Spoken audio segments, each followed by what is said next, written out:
ya, ataupun pengobatan maupun rehabilitasi, ya, kita bisa masuk di situ.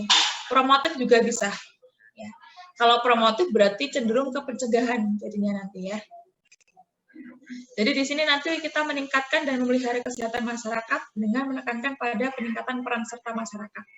Jadi nanti kita mengajak masyarakat untuk bisa tahu ya, ilmu-ilmu tentang kesehatan dan mereka bisa menerapkan pada dirinya sendiri nantinya. Ya. Jadi ngajak atau melatih juga bisa. Bu, berarti sama dengan melatih kader? Bukan kader ya kalau kita ya. Kita lebih ke individualnya. Kita mengajarkan misalnya mungkin masuk ke komunitas petani. Ya. Petani cenderungnya dia mengalami low back pain. Ya. Nah, bisa kita di sini ajarkan untuk intervensi pencegahannya dan pengobatannya. Ya. Bisa nanti kalian kasih leafletnya, ya. Lalu kita cek di lahan. Jadi nanti ini deh ya, tugasnya atau endingnya nanti untuk masuk ke komunitas tidak hanya penyuluhan, tapi kan juga observasi kegiatannya mereka. Ya, dianalisa. Bagian mana yang salah atau bagian mana yang belum tepat posisi atau ergonomisnya.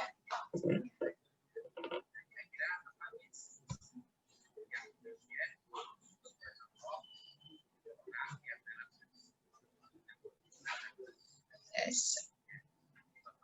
Oke. Lalu di sini nanti proses untuk fisioterapi komunitas sendiri ini nanti dipakai untuk membantu fisioterapi dalam melakukan praktek asuhan fisioterapi secara sistematis dalam memecahkan masalah fisioterapi yang berkaitan dengan masalah kesehatan. Oke.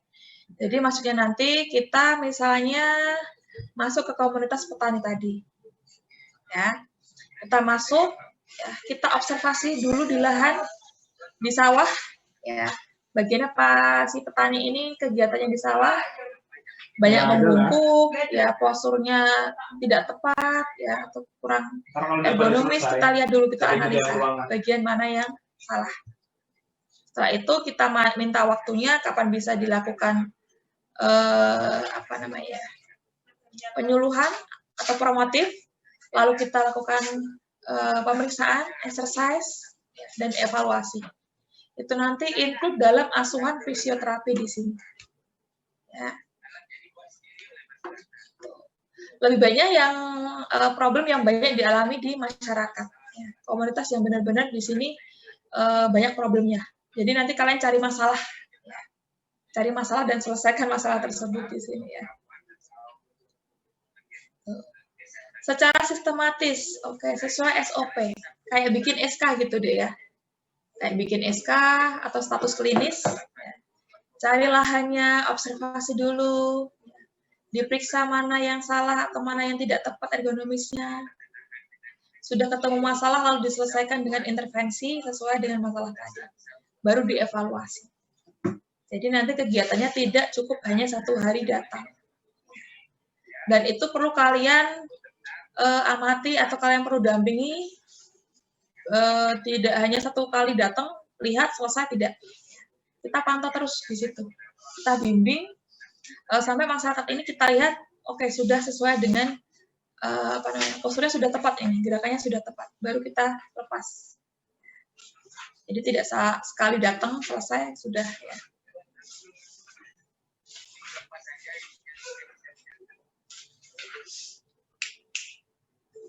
Oke. Nah, di sini nanti sifat asuhan ya, atau sifat penata laksanaan fisioterapinya, sistemnya adalah umum dan menyeluruh. Ya. Dan diberikan secara terus-menerus melalui kerjasama. Oke. Bisa saja nanti kalian kerjasama dengan perusahaan. Untuk SIPEN nanti tolong yang mengemut visual, itu dianggap tidak masuk ya, Dek ya. Silakan di screenshot nanti dan kirimkan ke saya. Karena banyak sekali ini yang di-mute visualnya. Tadi tinggal tidur atau kegiatan yang lain ya. SIPEN. Silakan. Walaupun absen di situ, kalau sudah di-mute, tetap saya bisa centang untuk tidak masuk. Oke, Bu. Oke, thank you. Bu, berdua boleh, Bu? Nggak apa-apa berdua, irit kuota misalnya ya. Atau baterainya oh, habis. Iya. Ya, Bu. Saya sama Kukuh ini, Bu. Oke. Gananya. Oke. Saya sama Mulan, Bu Rizka. Kan di kontrak awal sudah saya jelaskan ya, semua perkuliahan saya itu dilarang mood visualnya, kecuali mood audio. Kalau mood jangan tidak masuk. Kalian mau sambil makan juga saya nggak marah, ya. Ya kan, sambil makan, minum nggak apa-apa saya mah, ya sambil ngemil. Yang penting on gitu kameranya. Iya. Tuh Bu Bogi aja nanya tuh, nggak apa-apa Bu makan? Nggak apa-apa kalau saya ya. Asalkan nggak di kelas ya Dek ya. Makan yang ringan, bukan makan nasi ya. Nggak makan besar ya, cemilan aja loh ya. Makan nasi itu ajak-ajak saya. Ya. Oke. Izin masih di dalam, Bu. Dan satu lagi saya tegaskan kalau disambil dengan kegiatan lain. Example Gabriel nih. Ya, kamu mau kuliah atau mau main? Mau Nggak usah kuliah. Bentar lagi sampai, Bu. Benar, Bu.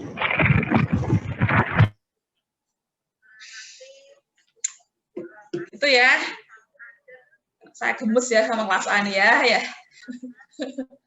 Oke. Sabar, Bu. Iya. Kalian benar-benar menguji kesabaran loh, ya. Entah praktek, entah teori kok ya, ada aja kelas A tuh. Ya, Bu. Sabar, Bu. Terakhir lebih jos, Bu.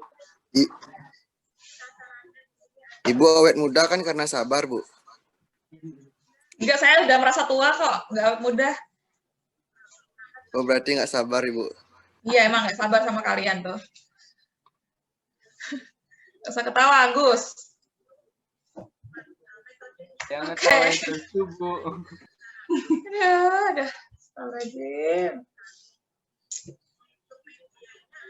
Coba dulu masih tingkat 1 ya, masih takut-takut sama dosen. Sekarang mah udah berani. Udah kenal, Bu. Udah kayak ibu sendiri. Sudah menjadi Kayak orang ibu tua, sendiri. Bu, di kampus.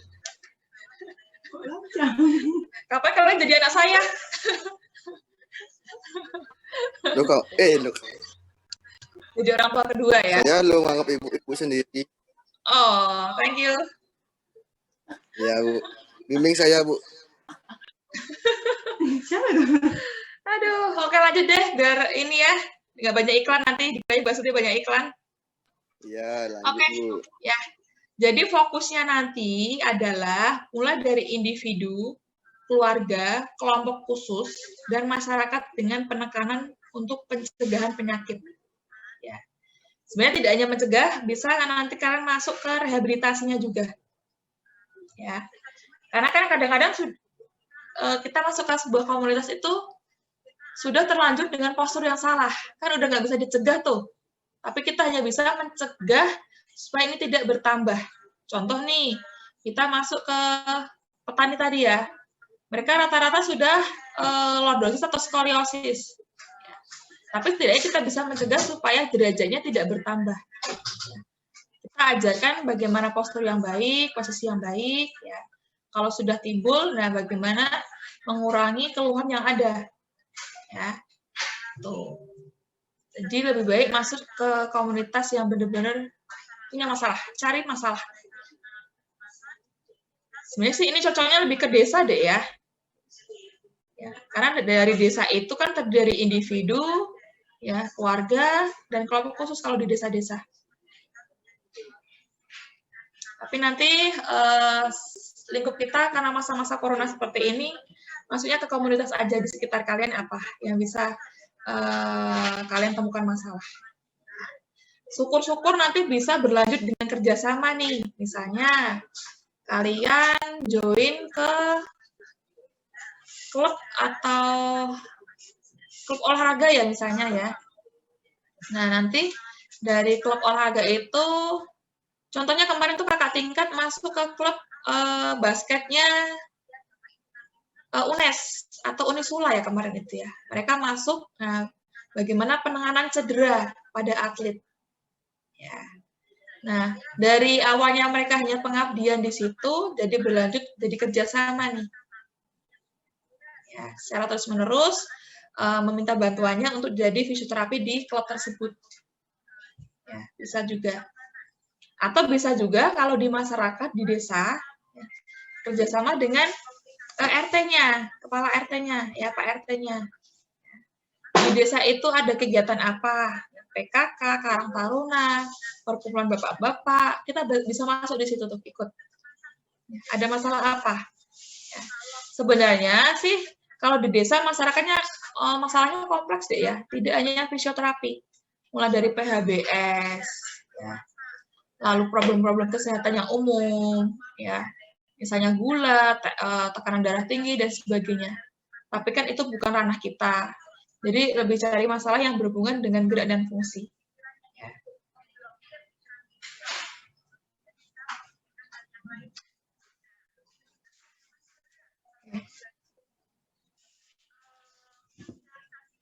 Nah, di sini pendekatannya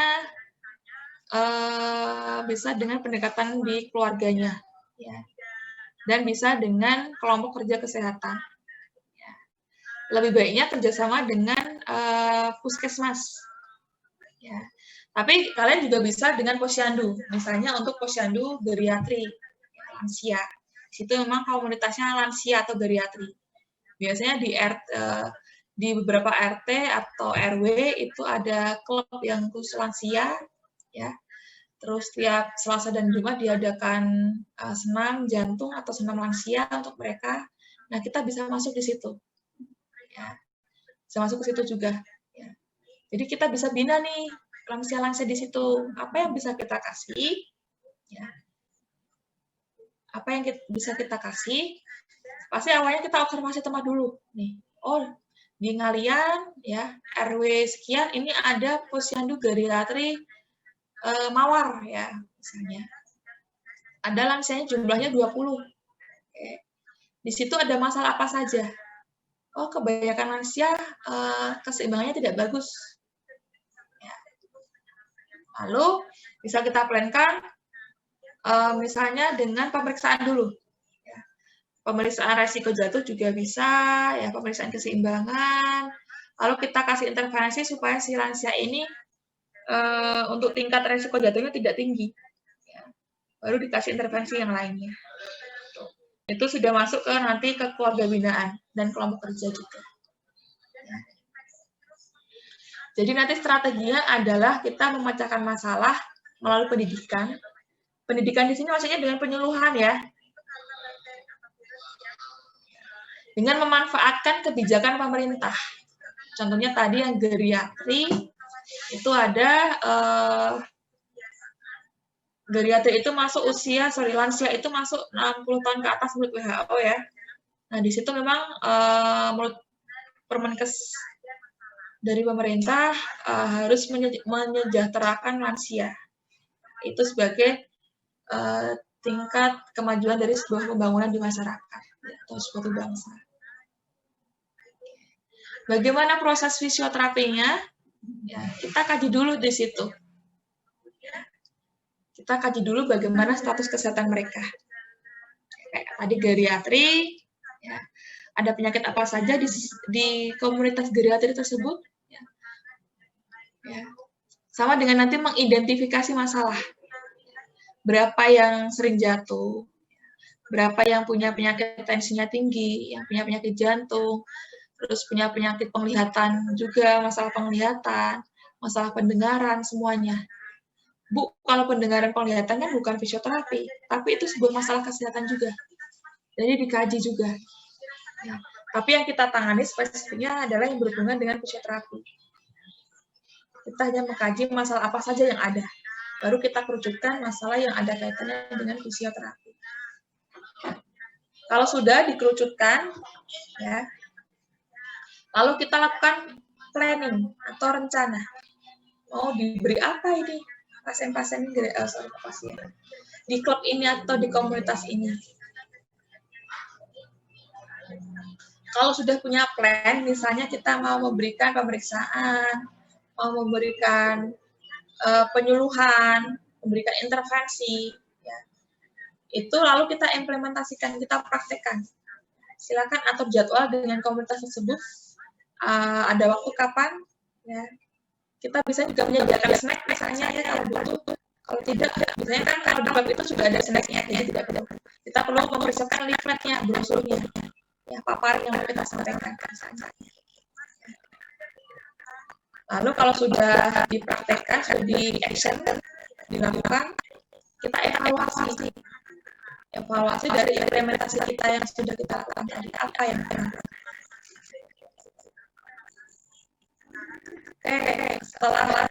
Setelah diimplementasi ternyata ditemukan pasien geriatri atau lansia yang punya risiko jatuh sekian. Ya. Tapi setelah diberikan senam lansia, ya tingkat angka risiko jatuhnya berkurang misalnya, itu evaluasi. Jadi tidak hanya sekali perlakuan atau sekali action, dievaluasi. Nah, kalau sudah risiko jatuhnya berkurang, perlu diteruskan ya ini. Nah, itu tinggal nanti kerjasama kita dengan komunitas tersebut. Kalau perlu silakan dilanjutkan, misalnya kita memberikan senam lansia tadi atau pemeriksaan yang lain.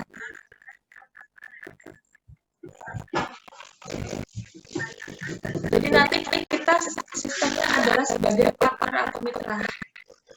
Kita sama mereka jangan dianggap sebagai pasien dan terapis lagi, tapi sebagai partner. Contohnya yang tadi fisioterapi lansia atau geriatri itu anggap aja, misalnya kita tadi sudah menjalin kerjasama, berarti kita sudah partner di sini mitra, saling membutuhkan.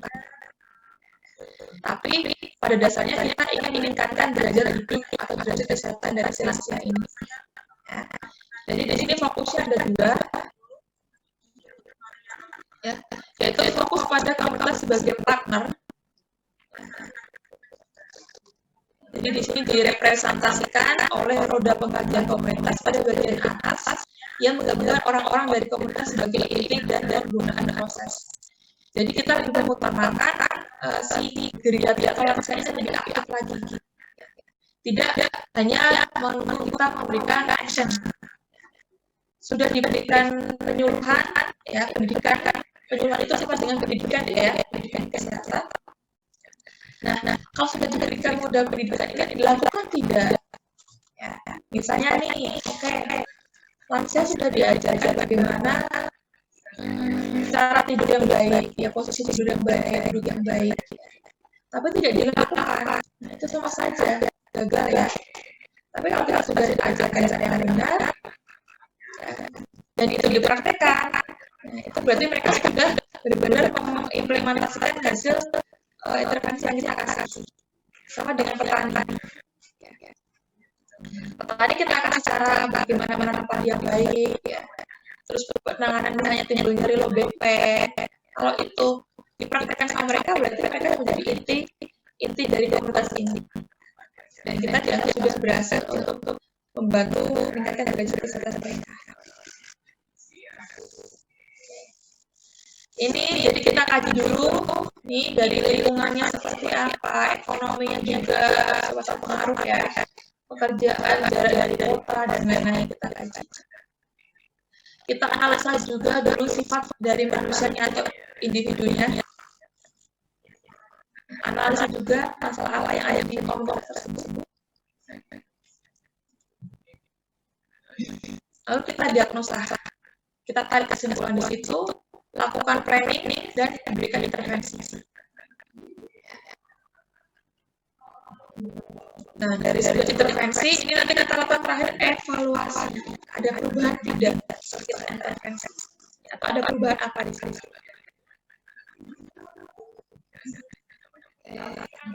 Nah, di sini masuk dari pengkajian sendiri adalah mengenal sebuah komunitas di mana orang-orang dalam tersebut adalah mitra dan dapat memberi kontribusi sepanjang proses. Jelas ya, kita hanya sebagai penyuluh. Kita sebagai ibaratnya memberi contoh, pengarah. Tapi actionnya itu dilakukan oleh manusianya, individunya itu sendiri. Kalau kita sudah memberikan contoh, kita sudah memberikan intervensi, tapi tidak dilakukan oleh mereka, ya gagal ini. Ya. Jadi di sini tetap pusatnya adalah di individu komunitas tersebut. Ya, mereka yang lebih berpengaruh di sini. Ya, kalau nggak action sama aja nol hasil.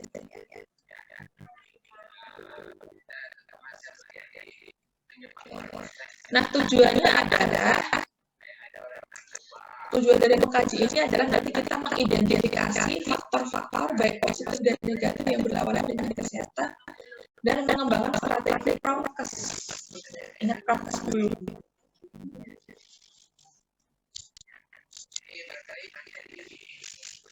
Lewat.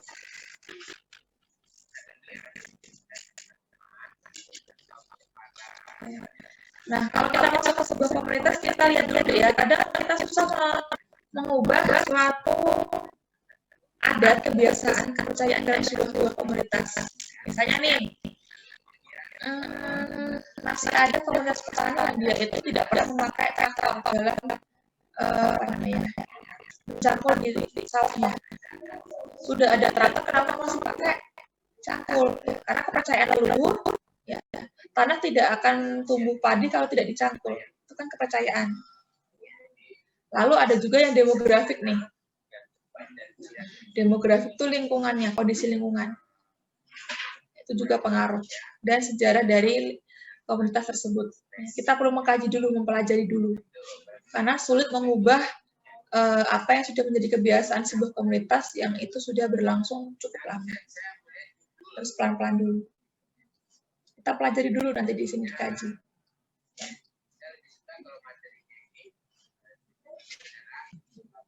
Jadi nanti kita seperti mempengaruhi, mencuci otak mereka, ya, supaya menurut sesuai penyuluhan atau pendidikan kesehatan yang kita berikan demi peningkatan derajat kesehatan mereka.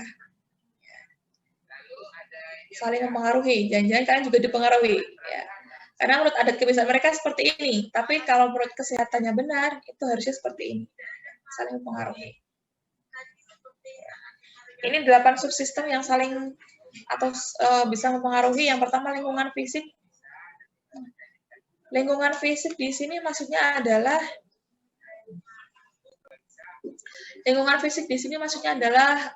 misalnya yang petani tadi, lingkungan fisik atau demografik. Ya. Itu hampir sama saja. Ya. Di situ sudah jelas bahwa tadi lingkungannya di dataran tinggi, ya, dan mereka pengennya cangkul, ya cangkul, tidak ada traktor di sana. Pendidikannya rendah, ya pendidikan juga mempengaruhi ya. Akan lebih mudah mengajarkan kepada yang sudah punya bekal. Ibaratnya sudah ada pendidikan sebelumnya, daripada yang tidak berpendidikan. Mengarahkannya lebih susah deh ya. Tapi kalau yang sudah berpendidikan lebih gampang, harusnya seperti ini. Walaupun kadang yang berpendidikan ini bisa saja ilmunya lebih suka ngeyel. Tapi kalau yang non malah oke, nurut ya. Tapi untuk pengarahannya lebih gampang. Okay. Keamanan transportasi, politik pemerintahan juga mempengaruhi. Ya. Layanan kesehatan dan sosial, siapa tahu di sini di desa mereka ini jauh dari puskesmas. Ya, jadi jarang dapat penyuluhan dari puskesmas. Komunikasi, mereka susah diajak komunikasi atau bahasanya susah di kita mengerti. Ekonominya bagaimana? Dan rekreasi itu juga penting untuk sebuah komunitas. Jadi kesehatan itu tidak hanya kesehatan fisik, tapi kesehatan pikiran dan psikis. Makanya butuh rekreasi di sini. Dan butuh ada uang atau ekonomi juga di situ.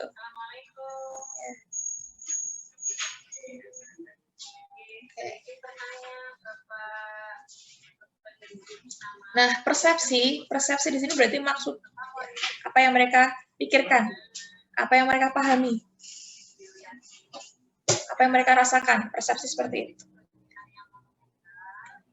Kita bisa tanya kepada mereka ya, pertanyaannya bagaimana perasaan warga terhadap komunitas? Bagaimana perasaan warga ini terhadap adanya sebuah perkumpulan? Jadi komunitas itu sama dengan perkumpulan. Kumpulan, klub, tim, kelompok, ya. Apakah terganggu-kah atau malah terfasilitasi? Ya, karena menambah ilmu, menambah teman, menambah kegiatan, ya, itu yang kita tanyakan. Nah, apa yang mereka anggap sebagai kekuatan bagi komunitas? kekuatannya dengan adanya komunitas petani di sini, maka untuk usaha jual padi atau untuk distribusi pupuk itu akan lebih mudah. Misalnya seperti itu. Atau alasan-alasan lain yang bisa menjadi sebuah kekuatan komunitas. Nah, kita juga tanya bagaimana pendapat kelompok remaja lansia terhadap komunitas. Apakah itu cukup membantu atau malah meresahkan? Ya. Tergantung kegiatan dalam komunitas tersebut. Oke. Metode pengkajiannya macam-macam di sini. Ya, ada observasi atau pengamatan dulu. Ya. Baru wawancara. Siapa yang diwawancarai? Bisa petugas kelurahan, ya, pegawai puskesmas, kader kesehatan di desa tersebut, ya, kelompok organisasi, karang taruna, majelis, pengajian, dan lain-lainnya. Ya. Lalu baru disebarkan angket pada masing-masing keluarga. Nah, ini dilakukan apabila kita masuk ke dalam desa. Ya. Jadi komunitas di sebuah desa atau RT. Oke. Nah, ini formatnya, bagaimana hasil dari kuesionernya, bagaimana hasil dari wawancaranya, dari pengamatannya, dan data-data sekunder yang bisa kita dapatkan dari puskesmas, ya, data yang sudah matang ya. Itu.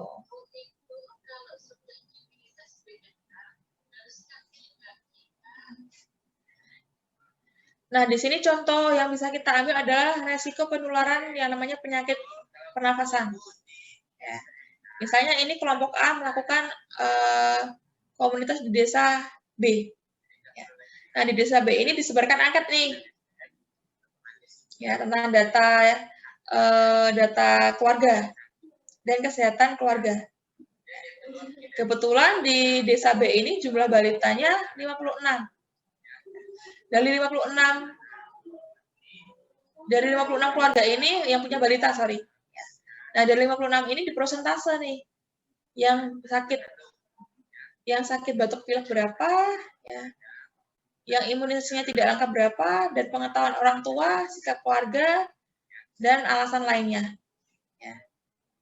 Nah, kita observasi di sini jarak antar rumah apakah terlalu padat, ya, sehingga itu juga tidak sehat, ya, terlalu dekat. Untuk ventilasi, pertukaran udara tidak bebas, itu juga pengaruh. Dan kalau terlalu dekat juga nanti sinar matahari susah untuk masuk ke dalam rumah. Kita bikin kuesioner di situ. Nah, di sini ada format untuk menentukan prioritas masalah. Ada masalah kesehatan A, B, C, D, E, F, G, ketersediaan sumber. Maksudnya adalah di sini misalnya masalah ISPA tadi. Masalah ISPA contohnya. Nah, A di sini tuh apa yang lebih menonjol ya. Ventilasikah, jarak rumahkah, keluarganya ada yang merokokkah, atau yang mana nih? ABCD ini. Kita bikin topik-topik ini. Lalu apalagi nanti?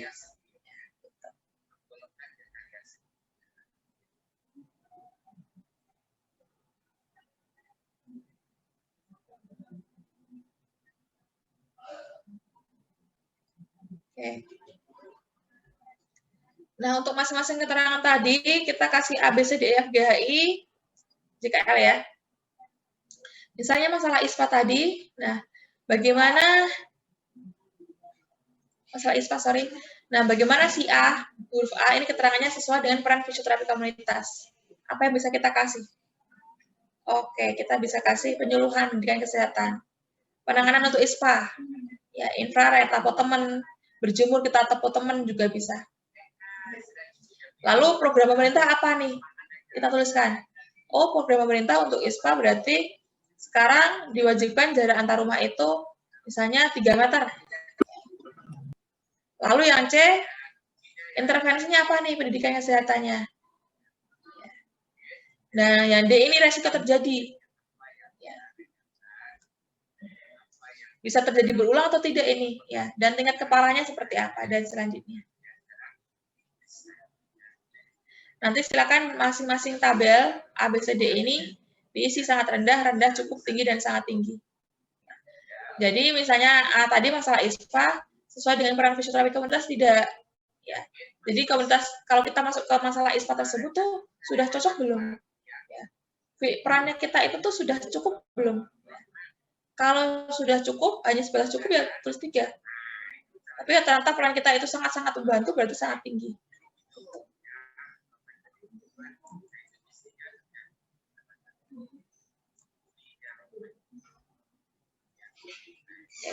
Nah, ini cara lain untuk menentukan masalah prioritas dalam suatu komunitas. Resiko ISPA, resiko jatuh. Ya. Ini misalnya desa A tadi, desa B. Di desa B ditemukan penyakit atau ditemukan masalah ISPA, resiko jatuh. Besar masalah, sangat tinggi di sini ya, banyak yang mengalami ISPA. Apakah masyarakatnya untuk kesadaran berubah ada? Rendah ternyata. Oke, sampai di sini. Ada pertanyaan mungkin?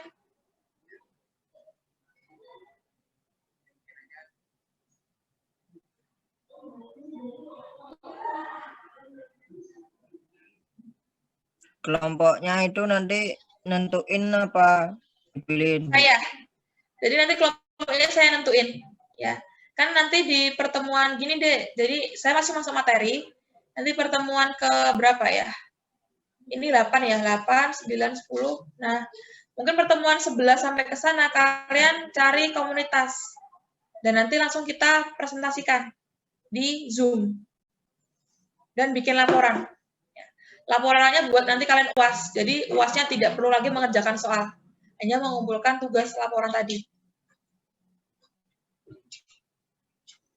Matiin aja. Ya, gitu. Kelompoknya saya nentuin ya. Biar campur gitu loh, deh, nggak yang nggak yang deket-deket terus ya, biar membaur kalian. Gitu. Oke, ada pertanyaan lagi? Gabriel sudah sampai? Wah, puji Tuhan, Bu. Sudah. Bu, tanya, Bu. Gimana? Komunitasnya Gabriel itu... Gabriel misalnya di Jepara, kebetulan dia dekat dengan komunitas penyakit kusta. Boleh tuh, kan kusta banyak masalahnya tuh. Dan fisioterapi bisa masuk di dalamnya. Gak apa-apa kalau kalian minat ya ke Jepara. Saya Gimana, sendiri Gabriel? berarti, Bu. Saya Kayak sendiri kelompok. berarti, Bu. Oh, kelompok. GG. Bebas kan, Bu, itu, Bu? Komunitasnya carinya. Bebas. Tapi tidak boleh sama. Kalau sudah di kusta ya jangan yang lain, kelompok lain jangan kusta lagi. GG, Bu. G. Oke, gitu. Bima, Aji, bertiga nih. Komunitas. Enak ya sambil tidur ya. Bu mau tanya, Siapa ini yang tanya? Devi. Ya, Devi gimana? Bu, itu kan di dalam suatu komunitas. Nah, semisal kayak di klub ya, Bu, klub olahraga. Nah, itu berarti masalahnya kan nggak satu. Semisal kayak mereka cedera ankle, nanti ada lagi yang cedera ACL, kayak gitu lah. Itu setiap, kan itu ada beberapa mahasiswa kan, Bu. Nah, itu setiap mahasiswa megang satu-satu, apa cuma kita yang ngasih penyuluhan dengan tema ini, gitu, Bu? Oke. Kalau tadi misalnya contoh dia kalian masuk ke klub olahraga gitu ya. Di klub olahraga tersebut timbul masalah ABCD dan itu tidak hanya butuh pendidikan atau penyuluhan kesehatan saja, tapi butuh action, butuh dicontohin, butuh aplikasi langsung. Oke, kalian ingin menerapkan yang namanya rest, ice, compress, elevation ya, ataupun penanganan yang lain. Nggak mungkin dong kalian cuma penyuluhan kayak gitu ya, itu kurang bermanfaat kepada masyarakat. Jadi selain memberikan pendidikan, kalian juga ngasih intervensi action.